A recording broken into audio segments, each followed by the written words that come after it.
IVM. $100. That's all it takes to begin your journey with Bitcoin and Ethereum. No, really. With CoinSwitch, you can start investing in over 100 cryptocurrencies with just 100 rupees. On top of that, there are zero charges for deposits and withdrawals, so you can trade, buy, sell, however and whenever you want. All of this, plus their extremely intuitive interface, makes CoinSwitch the perfect app for beginners in the crypto space. But don't take my word for it. Just download CoinSwitch for free and try it out for yourself.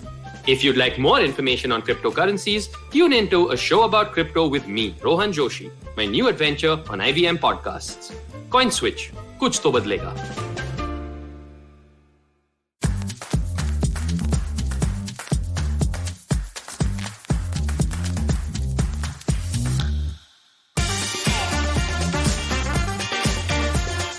When someone is confiding in you, when they are narrating something that they have gone through, what kind of a listener are you?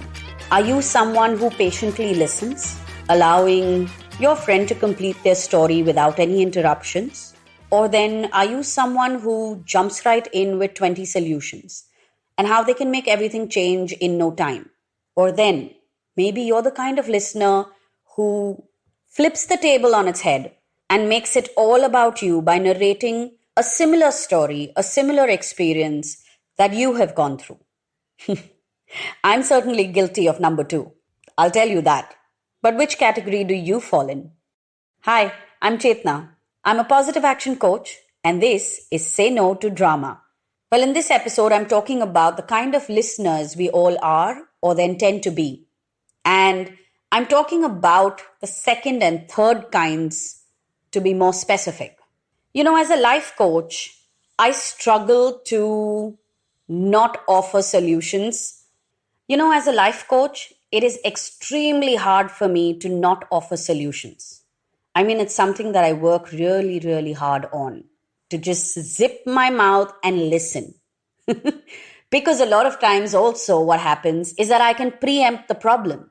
It's very familiar. It's what a lot of people are going through. And somewhere I'm able to do 1 plus 1 is 11.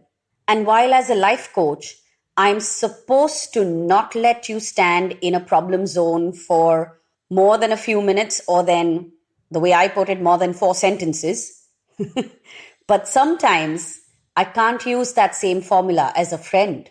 In my personal equations, I do have to allow a friend to vent or express whatever it is that they're going through. In my personal life, I have to be a patient listener. In my professional space, I'm allowed to cut my client off halfway through if it is about getting them into the solution zone. However, in my personal life, when I'm about to do that, the question that pops in my head is, who asked you? Who in this space is asking for your solutions right now? Are your solutions going to help your friend get through anything that she is going through right now? Does she need advice? Does she need a solution? Or does she just need a patient ear? Now, in order to ask these questions in your head, it takes a lot of practice and you need to have presence of mind. That's why I said I work very hard on this. So I'm throwing the same question out to you guys out there who tend to not listen, but jump to offer solutions, jump to solving something for somebody else. Nobody asked you, unless the person sitting in front of you tells you, help me, in those words, unless they pose a question to you which requires an answer in the form of many, many solutions or options.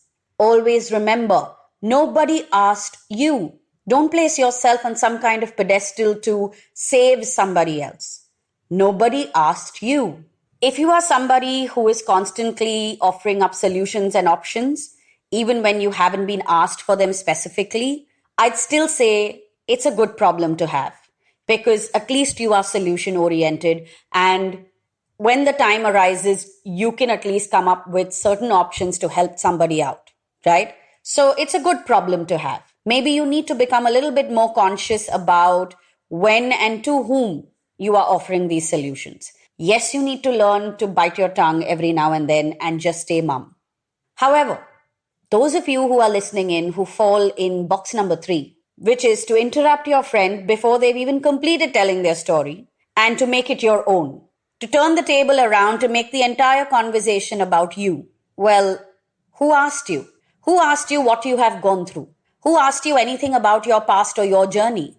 What made you think that in this conversation that your friend is trying to have with you, anything that you have experienced in your life even matters or is even remotely important?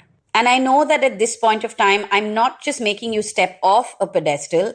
I'm in fact taking a jackhammer and whacking the crap out of that pedestal that you're standing on. I'm destroying it completely. Because when somebody is talking to you about what they are going through, you need to have the humility to put your head down and listen to them. You need to allow them to have their moment completely uninterrupted. You need to let them say what they have to say without internalizing it, without making it about you, and without thinking that some experience of yours that you had 20 years ago, or then an experience that some other friend of yours has had, is even going to remotely help your friend right now. That's why the phrase, nobody asked you. And that's why the phrase, nobody asked you. A lot of times we tend to make somebody else's story ours, and we tend to narrate familiar situations or similar things that we've gone through because somewhere we want to fit in, and also somewhere we want to make our friend feel like they are not alone. Well, I will tell you this. You are better off telling your friend, I'm here with you. We will walk through this together. Yes, literally in those words, rather than making the story about you. Once again, nobody asked you. Also, the people who fall into box number 2 and 3, and yes, I'm giving a lot of people company in box number 2, so don't feel like this is a judgment or what you're doing is not bad or, oh my God, suddenly you are not perfect or you are not a good person. These are small flaws to have and easily rectifiable, so to say. But people who fall in boxes number 2 and 3, we also tend to give unsolicited advice to a lot of strangers. And as a life coach, this has been one of my biggest learnings. I can today stand in a room of strangers, listen to what somebody has gone through, and not offer them any advice, not break anything down for them, not try to make sense of something that's going on in their life. Even though I know the right direction that they should be taking, even though I may have a whole bunch of solutions and options that could help them. But nobody asked me. 2 things happen with this. One is if I have gone to a place with a certain purpose, I'm able to stand true to that purpose and that intention and not get distracted by other people's problems. And 2, I don't intrude into other people's way of thinking and way of processing their life. Nobody died and made me God to save anybody or to judge anybody. And so, if I ever feel like offering unsolicited advice or solutions, the first thing that I ask myself is, who asked you? And if the answer to that is nobody, then I just keep quiet. I hope you've enjoyed this less shouty episode of mine. But stay tuned for the next one. And if you would like to listen to all the previous episodes that I've recorded, they're way above 200 now. You can head back to the IVM Podcast app and website. You can connect with us on Twitter and Instagram. Our handle is IVM Podcast. And if you would like to book a session with me, if you would like me to help you and join you on a phase of your journey, DM me on Instagram. My handle is Positivity Angel, or you can head to my website, chetnachakravarti.com.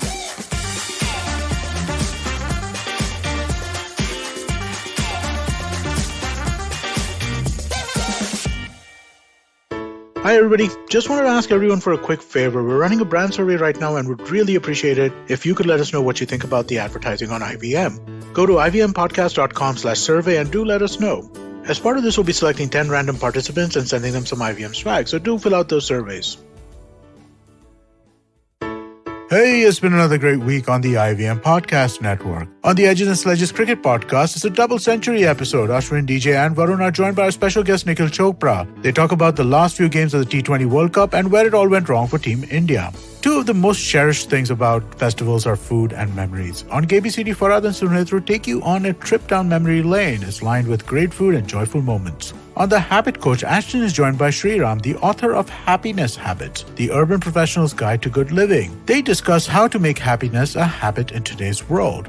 On 30-Minute Raste, Keshav takes us to the city of Warangal. Legend has it that the entire city was carved with one rock. And on The Wire Talk, Siddharth talks to Ghazala Wahab, executive editor of Force magazine. They discuss her new book, Born a Muslim, Some Truths About Islam in India. Do follow us on social media. We're IVM Podcast on Twitter, Facebook, Instagram, and LinkedIn. And do follow us on YouTube. We have a number of different channels. You can find them on ivmpodcast.com/YouTube, where you'll be able to take a look at all of the channels we have. And finally, we'd like to thank our sponsors this week: Cred, Bank of Baroda, Quarter, CoinSwitch, Kuber, Slay Coffee, Intel, and Oxfam India. Thank you so much. You make this possible.